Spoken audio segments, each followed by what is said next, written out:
Chapter 14. That night, as Stanley laid in his scratchy, smelly cot, he tried to figure out a way he could have done differently. But there's nothing he could do. For once in his unlucky life, he was in the right place at the right time, but it still didn't help him. You got it? He asked X-Ray the next morning at breakfast. X-Ray nodded and looked at him with half-open eyes between dirty glasses. I don't know what you're talking about, he grumbled. You know, said Stanley. No, I don't know, X-Ray snapped. So leave me alone, okay? I don't want to talk to you. Stanley didn't say another word.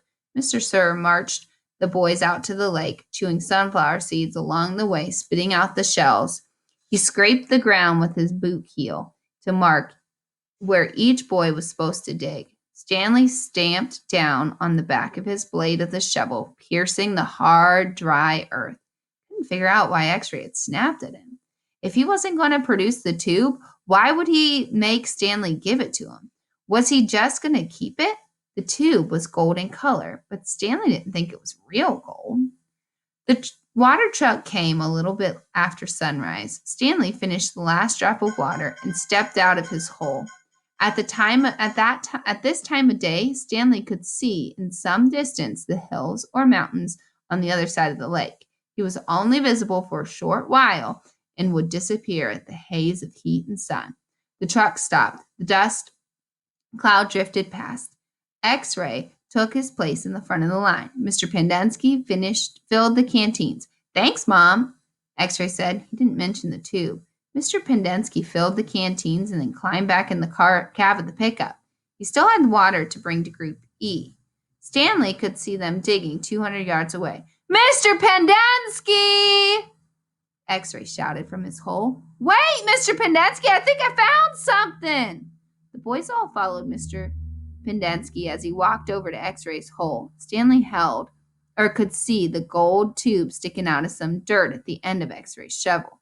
Mr. Pendensky examined it, took a long look at the flat bottom. I think the Warren is going to like to see this. Does X-Ray get the day off? Asked Squid. Just keep digging until someone says otherwise, said Mr. Pendensky. Then he smiled. But if I were you, Rex, I wouldn't dig too hard. Stanley watched the cloud of dust move across the lake into the cabin beneath the trees. The boys in Group E were going to have to wait. It didn't take long for the pickup to return. Mr. Pendensky stepped out of the cab. A tall woman with red hair stepped out of the passenger side. She looked even taller than she was, since Stanley was down in a hole. She wore a black cowboy hat and black boots, which were studded with turquoise stones. The sleeves of her shirt were rolled up, and her arms were covered with freckles, as was her face. She walked right up to X-Ray. This where you found it? Yes, ma'am. Your good work will be rewarded. She looked at Mr. Pendensky. Drive X-Ray back to the camp. Let him take a double shower and give him some clean clothes. But first, I want you to fill everyone's canteen. I just filled them a little while ago, said Mr. Pendensky. The warden stared hard at him. Excuse me, she said. Her voice was soft. I just filled them when Rex... Excuse me, the warden said again. Did I ask you when the last time you filled them? No, but just excuse me. Mr. Pendensky stopped talking. The warden wiggled her little finger at him to come to him. It's hot, and it's only going to get hotter, she said. Now, these fine boys have been working real hard.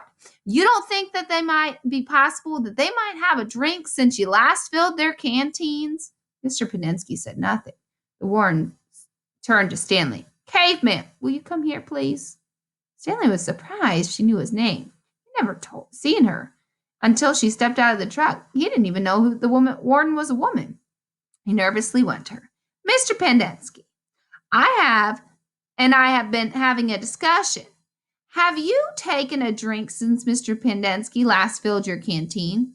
Stanley didn't want to get in cause any trouble for Mr. Pendensky. I still have plenty left, he said. Excuse me? He stopped. Yeah, I drank some. Thank you. May I see your canteen, please? Stanley handed it over to her fingertip. Nails were painted dark red. She gently shook the canteen, letting the water swish inside the container. Do you hear the empty spaces? She asked. Yes, said Mr. Pendensky. Then fill it, she said, and next time I tell you to do something, I expect that you do it without questioning my authority. If it isn't too much trouble for you to fill the canteen, I'll give you a shovel. You can dig the hole, and Caveman can fill the canteen. She turned back to Stanley. I don't think that would be too much trouble for you, would it? No, said Stanley. So, what'll it be? She asked Mr. Pendanski. Do you want to fill the canteens or do you want to dig? I'll fill the canteens, said Mr. Pendanski. Thank you.